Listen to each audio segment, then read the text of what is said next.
আলু কণীৰ দম ৰেডি হৈ গ'ল। দেখিয়ে খাওঁ খাওঁ লাগিছেনে বাৰু ফ্ৰেণ্ডছ? আপোনালোক সকলোলৈকে মোৰ ইউটিউব চেনেলটিলৈ সাদৰেৰে স্বাগতম জনাইছোঁ। প্ৰথমতে মই আলু, কণী আৰু বিলাহী লগতে জলকীয়া কেইটামান বইল কৰি ল'লোঁ। বইল কৰি ঠাণ্ডা হ'বলৈ থৈ দিলোঁ। তাৰপিছত আলু, কণী আৰু বিলাহীকেইটাৰ ভালদৰে বাকলি গুচাই ল'লোঁ। তাৰপিছতে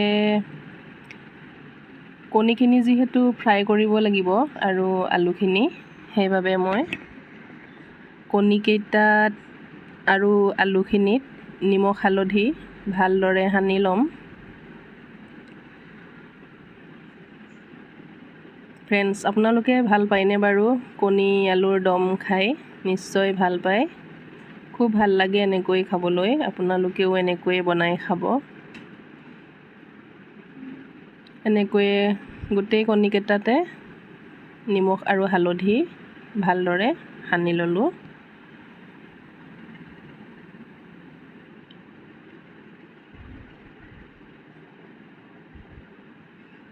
এতিয়া আলু লৈছিলোঁ মই এটা।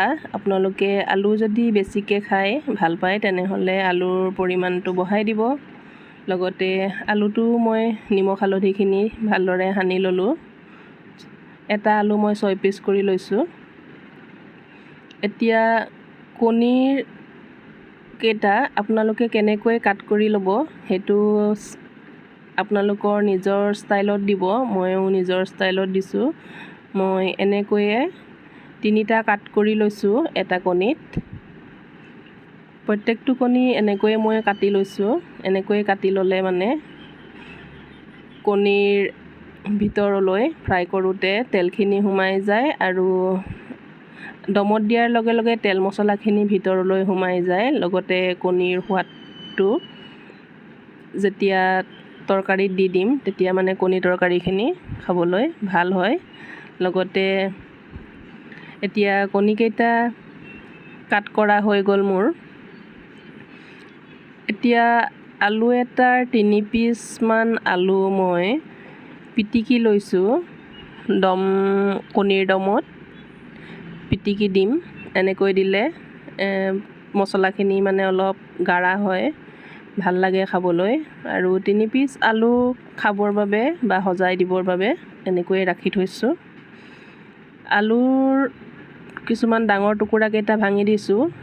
সম্পূৰ্ণ পিটিকা কৰি লোৱা নাই, অলপ টুকুৰা টুকুৰা ভাৱত ৰাখি দিছোঁ। তাৰপিছত বইল কৰি লোৱা জলকীয়া কেইটাও মই পিটিকি লৈছোঁ একেলগে।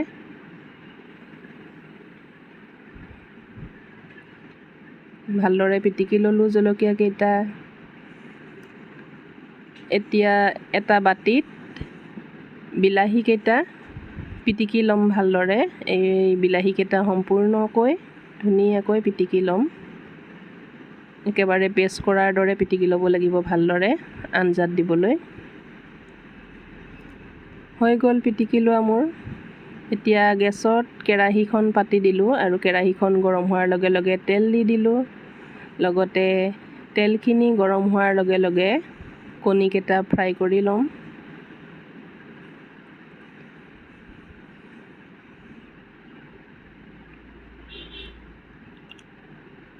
লগতে 3 পিচ আলু ৰাখি দিছিলোঁ, বইল আলু। এই আলু কেইপিচো কণীকেইটাৰ লগতে ফ্ৰাই কৰি ল'ম।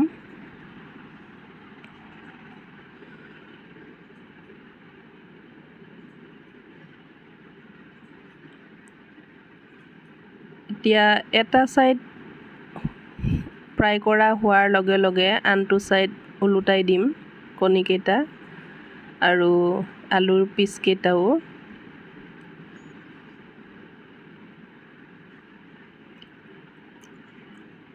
এনেকৈয়ে ওলোটাই দিম। ফ্ৰেণ্ডছ, ভিডিঅ'টো ভাল লাগিলে আপোনালোকে প্লিজ লাইক এটা কৰি দিব, লগতে কমেণ্ট কৰি জনাব। আৰু নতুন ভিউৱাৰ্ছসকলে যে চাই আছে তেওঁলোকে প্লিজ চেনেলটো ছাবস্ক্ৰাইব কৰি দিব।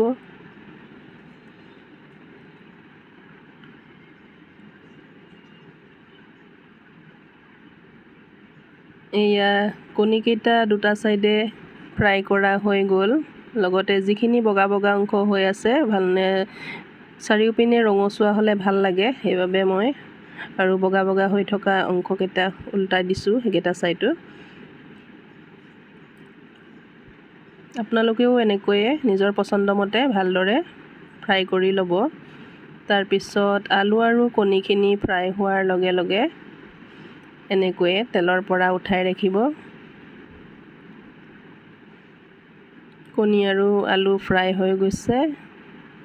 এতিয়া মই তেলৰ পৰা উঠাই লৈছোঁ আলু আৰু কণীখিনি। এতিয়া সেইখিনি তেলতে মই দি দিম অলপমান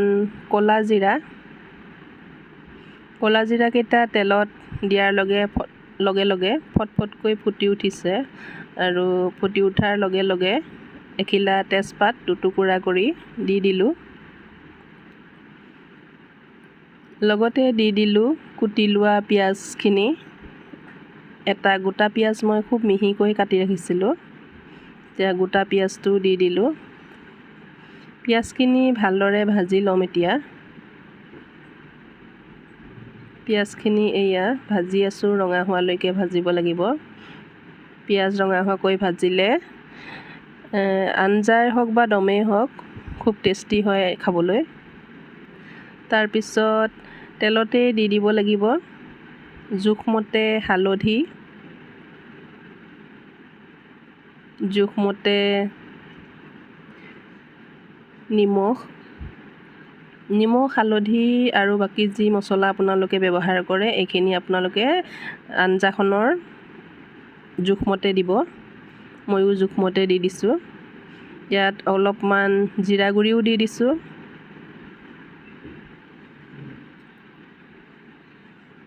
জিৰা গুড়ি আঞ্জাত দিব লাগে। লগতে দি দিছোঁ অকণমান ৰেড চিলি পাউডাৰ। জিৰা যিহেতু স্বাস্থ্যৰ পক্ষে উপকাৰীয়ে হয়, আপোনালোকে গোটা জিৰাও তেলত দি খাব পাৰে বা জিৰা গুড়ি তেলত দি খাব পাৰে। এনেকৈয়ে জিৰা গুড়ি তেলত দিয়াৰ লগে লগে খুব সুগন্ধি ওলায়, খুব বঢ়িয়া। এয়া এতিয়া মছলাখিনি ভালদৰে ভজা হৈ গ'ল। এতিয়া আমি যে বিলাহীকেইটা পিটিকি ৰাখিছিলোঁ, একদম পেষ্ট কৰাৰ দৰে মই পিটিকি ৰাখিছিলোঁ বাটিত, এতিয়া সেইখিনি দি দিলোঁ। দি দিয়াৰ লগে লগে মছলাখিনিত খুব ধুনীয়াকৈ ভালদৰে এনেকৈয়ে মিলাই থাকিব লাগিব। ভালদৰে মিলাই লৈছোঁ। কালাৰৰ কাৰণে আপোনালোকে ৰেড চিলি পাউডাৰ বা কাশ্মীৰী মিৰ্চ পাউডাৰ যি আছে দিব, তেতিয়া আঞ্জাৰ কালাৰটো খুব ভাল হয়। এতিয়া বইল কৰি ফ্ৰাই কৰি থোৱা আলু 3 পিচ দি দিলোঁ। লগতে পিটিকি থোৱা আলুখিনিও দি দিলোঁ। তাৰপিছত এইখিনি ভালদৰে মিলাই দিলোঁ। এনেকৈয়ে অলপ সময় ভাজি থাকিব লাগিব। আঞ্জাখন আপোনালোকে এনেকৈ বনালে এনেকৈ ভালদৰে লৰাই থাকিব যাতে পুৰি নাযায় বা কেৰাহীত লাগি নাযায়। লাগি গ'লে বা পুৰি গ'লে মানে খুব এটা টেষ্টটো মানে বেয়া হৈ যায়। সেইকাৰণে এনেকৈয়ে লৰাই থাকিব আৰু অলপ সময়ৰ কাৰণে ঢাকি দিম। এয়া ঢাকি দিয়াৰ লগে লগে মছলাৰ তেলখিনি এৰি দিছে। এতিয়া আকৌ অলপ ভালদৰে ভাজি থাকিম এনেদৰে।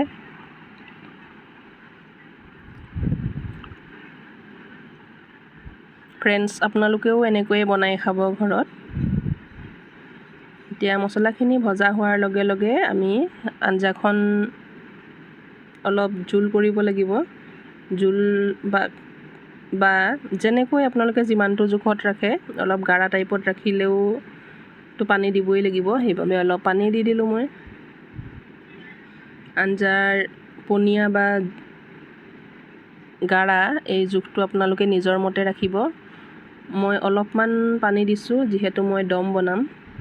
দম বুলি ক'লে বেছি জোল হ'লে ভাল নালাগে। এতিয়া ফ্ৰাই কৰি থোৱা কণীকেইটা এৰি দিলোঁ জোলত। এতিয়া ভালদৰে এনেকৈয়ে মিলাই দিছোঁ আৰু কাট কৰি দিয়া অংশকেইটা ডুবাই দিছোঁ জোলত। তাৰপিছত অলপ সময়ৰ কাৰণে ঢাকি দিলোঁ। এয়া ভালদৰে উতলি আছে। এতিয়া উতলি থকাৰ লগে লগে আকৌ অকণমান লাহে লাহে লৰাই দিম।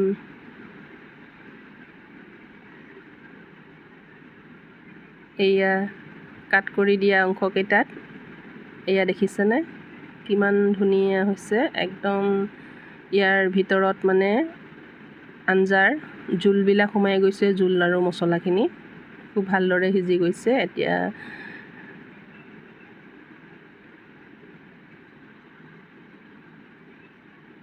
আপোনালোকেও এনেকৈয়ে ৰান্ধি খাব আলু কণীৰ দম।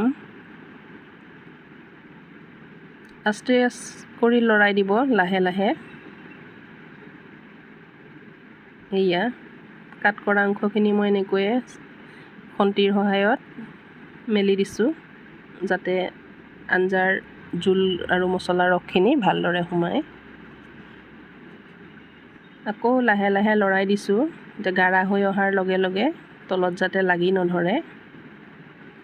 আকৌ অলপ সময়ৰ কাৰণে ঢাকি দিছোঁ।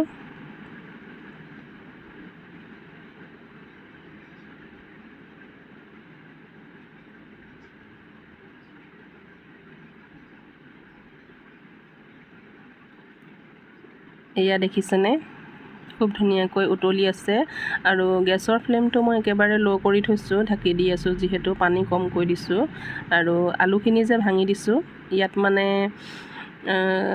আলুখিনি ভাঙি দিয়াৰ বাবে অলপ জোল ভাৱত থ'ব লাগিব দম বনালেও, তেতিয়া মানে গাঢ়া হৈ যাব। লাষ্টত যেতিয়া ঠাণ্ডা হ'ব একেবাৰে গাঢ়া হৈ যাব। এতিয়া ৰেডি হৈ গ'ল খোৱাৰ বাবে। মোৰ আলু কণীৰ দম হৈ গ'ল। এয়া দেখিছেনে মই সজাই দিছোঁ ধুনীয়া কৰি।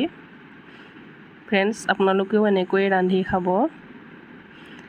ভিডিঅ'টো চোৱাৰ বাবে আপোনালোকক বহুত